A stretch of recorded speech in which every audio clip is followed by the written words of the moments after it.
kon ñu ngi gërëm ñëpp di sant ñëpp di gërëm mbokk journalistes yi fi teew yëpp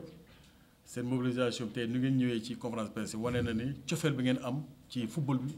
football local bi ak cofeel bi ngeen am ci footballu Thiès de manière générale. wax naa ko sànq ma ne Thiès moom munoo wax football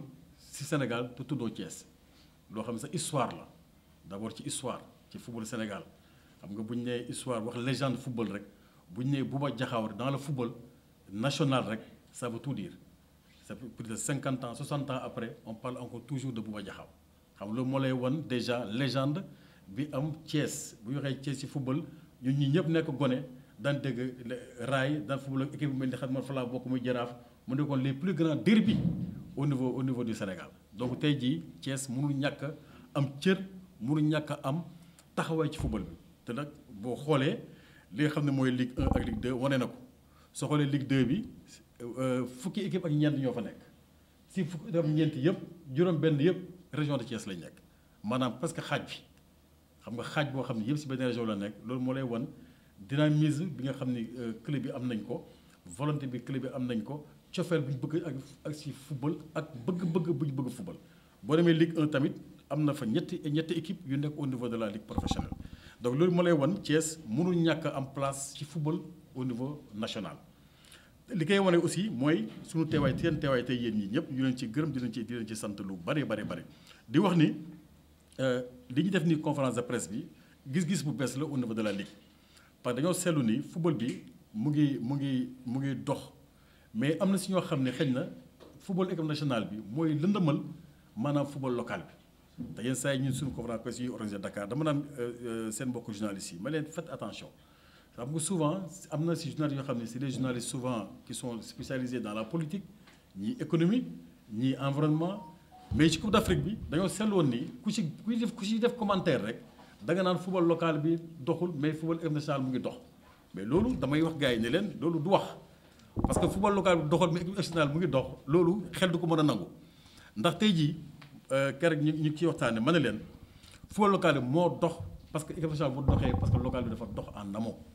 ma jox leen ay firnde ma leen tey jii suñu équipe nationale bi les cadres yi fa nekk yëpp pratiquement su ma déggee ñu naan local bi amul équipe si biir équipe nationale mais loolu du wax parce que soo xoolee équipe bi ñi si gën a dox ñi si gën a ràññeeku mais ñëpp fi lañ jógee soo ko dem bitim réew ñoom ñëpp fi lañ jógee ñoom bitim réew ñu tudd ci Sadio Mané. tudd si Cheikh Keita tudd si Bamba Dieng nga xam ne y a 2 ans yéen ñëpp seetaan ngeen ko 2 ans si ginnaaw rek nekkoon na fi ministre du championnat 2 ans si ginnaaw xam nga loolu soriwul mais ñu xam ne doon ñun suivre suñu championnat bi xëy na ñoom duñ ko mën a xam dañuy yaakaar dafa nekk gone rek gars yi yóbbu ko Marseille alors que jàmbaar la footballé j'ai fa championnat 2018 mu toj suñu championnat bi chaque match mu dugal but en 7 matchs mu dugal pratiquement 10 buts ba ni muy demee Marseille mu ngi si tudd ñeneen Ismaïla Sarr tudd si Cheikh Keita ñëpp fi lañ jógee mën a dem xam nga loolu ma lay wan ni en amont fekkantoon ne club bi dafa ñëwoon liggéey bu mel noonu kon xëy na équipe nationale duñ ca mën a jot donc dañoo war a jaaraamal gërëm club yi nga xam ñoom ñoo formé xale yooyu ci formé boobu nag dañuy gërëm également CNEPS parce que liggéey bi boo xoolee wax naa ko sànq ma ne leen boo xoolee CNEPS si at yi mujj nii entre ba muy jógee Ligue 2 nationale bay ñëw Ligue 2 ba ni mu ñëwee Ligue 1 mais c'est une forte progression sur le plan administratif sur le plan de l'organisation surtout et surtout sur le plan sportif yooyu yëpp liggéey moo ko waral équipe yu bëri na nag boo ko amee ci ab réew am ko ci gox c'est obligation la yow mi xam yaay encadré football bi nga mën di accompagner équipe yu mel noonu gën leen a dooleel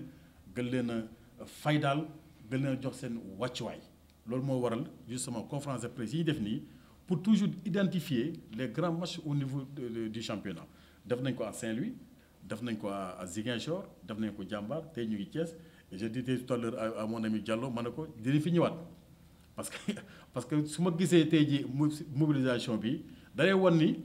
intérêt bu Thiès am ci football national bi et tant tout à l'heure kii mu ngi koy wax ne mënu si ñàkk a gërëm tous les acteurs de Thiès am ñoo xam ñu ngi dans l'ombre di liggéey les entraîneurs les joueurs les encadrements tous ces gens-là il faut que football national bi fédération ministère xam ni que dans notre pays il y a des gens qui se sacrifient tous les jours au service de cette jeunesse pour que xale yi ëllëg aussi ñu mën a nekk ay professionnels de la même manière Jambar réussir ko Dakar Sacré-Cœur réussir ko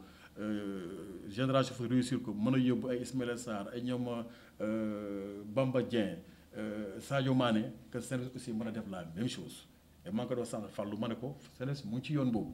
parce que seetlu naa ni gis naa en tant que acteur du football si sama ginnaaw si sama gis-gis organisation bu fa nekk volonté bu fa nekk passion bu fa nekk autour de l'équipe donc ñun ligue mënuñu ñàkk a encourager ces initiatives là mënuñu ñàkk accompagner équipe yu mel noonu mënuñu ñàkk accompagner région boo xam ni football daf fiy dund nit ñi bëgg ko ànd seeg passion ànd seeg discipline donc sunu wareef la sunu rôle la donc conférence de presse yi yëpp li ko mbëbët mooy joxaat gëdd joxaat visibilité sur le football national parce que nit ñi sonn nañ ci ñu ngi ciy def lu ne mais toujours rek lu may wax toujours football national bi dafay xaw a nëbb li nga xam ne moom la nit ñi def effort yi ñuy def ci au niveau local te foofu mu si ñàkk gërëm entraîneurs yi ak éducateurs yi xam ne tous les jours ils se battent matin midi soir souvent dans le bénévolat dans la volonté dans la passion pour accompagner cette jeunesse sportive nga xam ni jël nañ football def ko comme seen yaakaar parce que football quand même loo ci mënta dégg aussi c'est devenu une industrie donc boo leen encadré accompagner leen lu ñu jar a gërëm lañ jar a sant lañ ba pare ligue bi aussi am ci responsabilité mooy comme tey lu ñu def ñëw ànd ak ñoom gunge leen wan leen que yéen kese nekku leen fii ligue bi seen ginnaaw la war a nekk fédération aussi ñëw topp suñu ginnaaw ñun accompagner ñun ñëpp boot ñu mën a ñoŋal gën a développer notre football national. télévision fu mu nekk nii fédération ligue professionnelle ak RTS ñu ngi waaj a tàmbali benn waxtaan pour yeesalaat contrat bi leen lié mais ñuy fàttali ni contrat moom bu ñu ko signé ci télévision yëpp nag ci àdduna bu ñu ko xasee ba signé yow mi ñuy signé loo contrat bi yow yaa am exclusivité pour mën a def say direct ci manifestation sportive bi du tere nag Momar Lo TV wala Fallou TV ñëw jël ay images am pour l'information ça je pense que loolu même bu ñu ko bindu ci contrat tamit loolu droit à l'information la loolu charte réew mi sax moo ko maye mais yow mi tudd Momar Lo TV wala Fallou TV amuloo droit di def exactement li contrat bi def ak RTS loolu moom je pense que il faut mu leer ci ñun ñëpp bu ñu ko signé moom l'exclusivité du direct appartient au diffuseur principal du tere nag le droit à l'information am na suivant le minutage bi nga war a jël bii dugg na interview yi et cetera donc je pense que loolu lu leer du tere nag